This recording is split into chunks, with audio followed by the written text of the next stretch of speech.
They say the streets don't create kings, they create survivors. Yet, in the mid-70s, in the back corners of South Memphis, a boy was born who would prove both true and false at the same time. His name was Craig Petties, and his life became one of the most unlikely stories in the history of American crime.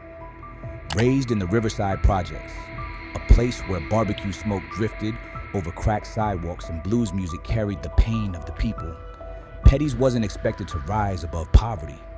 He wasn't expected to rise at all. But from that broken ground, he built an empire so vast, so organized, that even the Mexican cartels, the most feared drug networks in the world, opened their doors and offered him a seat at their table. Not as a servant, not as a runner, but as an equal. This story isn't about glamour. It isn't about glory. It's about the cost of brilliance without limits. About a mind that could have built corporations, but instead built pipelines of poison stretching across 8 states. And when the dust settled, it wasn't wealth that lasted. It was blood, betrayal, and 9 life sentences. From the Riverside Projects to the world stage, Craig Petties was born in 1976 in South Memphis, in a neighborhood called Riverside. This was a place where blues music came from pain, where barbecue smoke filled the air, but couldn't hide the smell of poverty. Life in the Riverside Projects was hard, with few opportunities and many obstacles. His mother worked as a foster parent, making about $15,000 a year. His father wasn't around. For most kids growing up in these conditions, the future didn't look bright. The world didn't expect much from Craig Petties either. To them, he was just another kid from the projects, another name that would disappear into the background. But Petties' story took a very different turn. He didn't just grow up in poverty, he rose out of it and created something that even the streets weren't ready for. He became the first Black American to be accepted at the highest level of the Mexican drug cartels.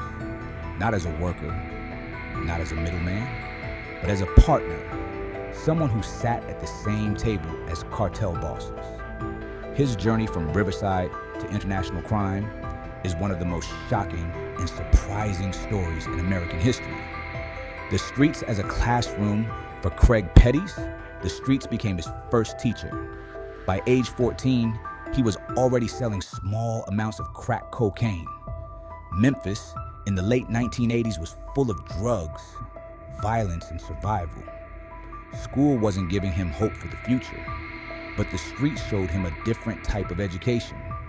How to move product, how to stay invisible, and how to make money fast. At just 15, while still in his freshman year of high school, Petties got arrested for the first time. Most teenagers in that situation might have been scared straight, but for him, it was the opposite. He didn't see it as punishment. He saw it as a lesson. Jail became his tuition, a price he paid to learn how not to get caught next time. This way of thinking showed how different Petey's mind was. He treated mistakes as learning opportunities.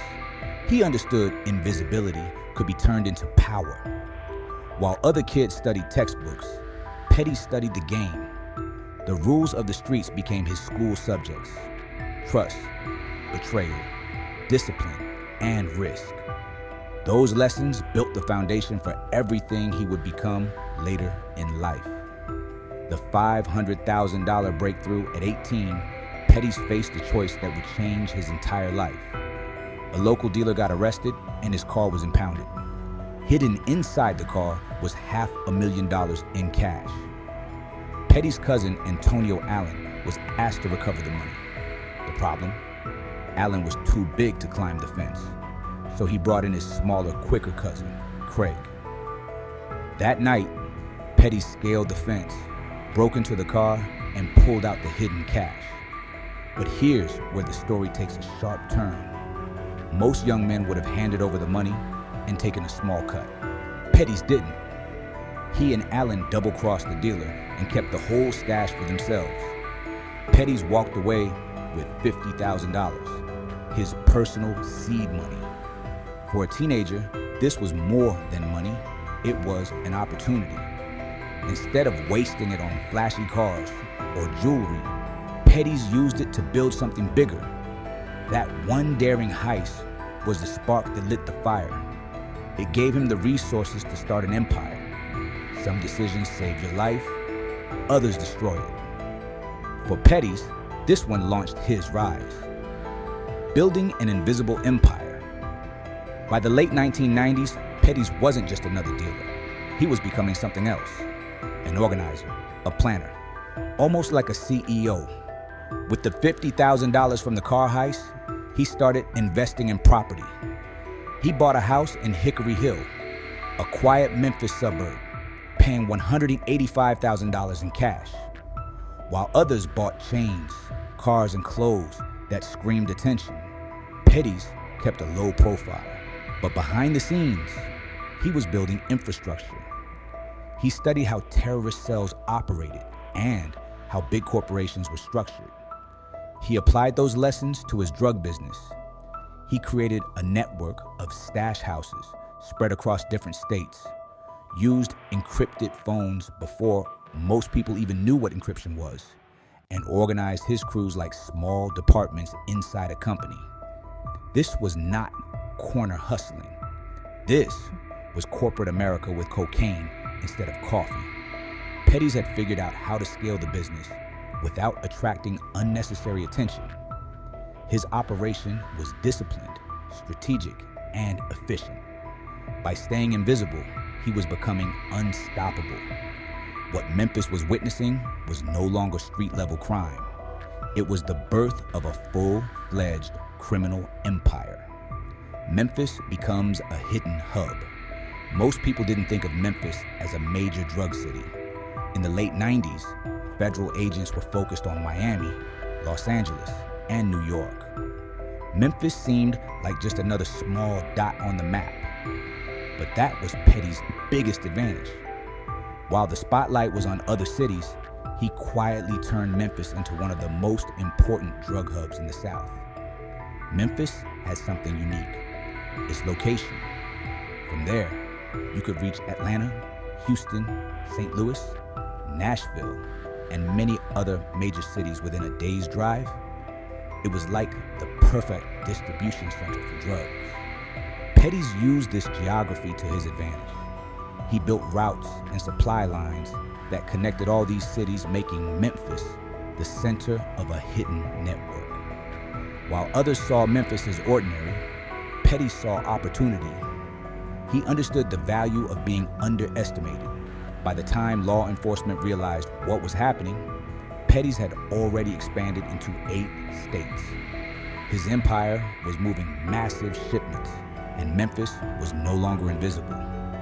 Thanks to Petties, the city had become a crucial stop on America's underground drug highway. The cartel connection. The turning point came in 2002, when Petties met Edgar LaBarbie Valdez Villarreal, one of the few American-born leaders of the powerful Beltran Leyva cartel in Mexico. The cartel had a problem. They could move drugs to the U.S. border, but once inside the country, distribution was messy and unreliable. Petties had the solution. He already controlled an organized, disciplined network across 8 states. For the first time, the cartel didn't just see a black dealer as a buyer or middleman. They saw Petties as a partner. This was history. Petties became the first documented black American to be treated as an equal at the highest levels of a Mexican cartel. The deal was simple but powerful. The cartel provided unlimited supply, and Petties managed distribution across the South. It was a perfect match. With cartel backing, Petties' empire grew to nation-state levels. Shipments weighed thousands of pounds, worth tens of millions. Petties had risen from the projects to international crime leadership. His influence was no longer local, it was global. A machine of money and violence. The numbers were staggering. Petties' empire moved millions of dollars in drugs every week. Single shipments sometimes carried hundreds of pounds of cocaine or thousands of pounds of marijuana. At its peak, one shipment alone was worth $50 million. This wasn't small-time hustling anymore. This was nation-level trafficking. But with power came risk, and risk meant violence. Petties enforced his rules with deadly precision. If someone stole, they were tortured and killed. If someone talked to the police, they were executed, even in front of their families. He ordered murders of rivals, snitches, and even his own cousin Antonio Allen when he began cooperating with law enforcement. The violence wasn't random. It was strategic. Each killing was a message. It told everyone that loyalty was required and betrayal meant death. This combination of money and fear made Petties' organization strong. Associates followed orders not just because they respected him, but because they were terrified of the consequences. Petties understood that in the drug world, violence wasn't optional. It was necessary for survival. Fear as management. Inside the organization, Petties ruled with fear as much as respect. Everyone knew the rules. Show up late, lose money, or act suspicious and you might not live to see another day. People close to him said the paranoia was constant. Even his own team was afraid of asking too many questions, in case it looked like they were working with the feds. To the outside world, Petties looked like a normal suburban neighbor. His house in Hickory Hill didn't stand out. He mowed his lawn, lived quietly, and kept a clean image. But behind that image, he was ordering executions across multiple states. The contrast made it even scarier. The man who smiled at his neighbors could be the same man planning a murder that night. Fear became a powerful management tool. Store owners paid protection money. Rival dealers surrendered territory without a fight. Even his own crew stayed in line because they knew one mistake could be fatal. Petties' empire wasn't held together by friendship or trust. It was held together by fear, and that fear spread far beyond Memphis, leaving scars on entire communities. The ghost Kingpin in Mexico. When federal indictments started piling up in the early 2000s, Petties didn't panic. He didn't hide in a small town or run aimlessly. Instead, he made a calculated move. He relocated to Mexico, right into the arms of the cartel. It wasn't running, it was shifting headquarters. In Mexico, Petties lived like royalty. He had armed guards, a driver, a chef, and a nanny for his kids. He lived in a gated community, surrounded by cartel protection. To neighbors, he looked like a wealthy American expat. To the US, he became a ghost. From 2002 to 2008, Petties ran his empire from Mexico using encrypted phones, coded messages, and satellite systems. This was before smartphones, before secure apps. Petties was ahead of his time, running a multi-state drug network completely remote.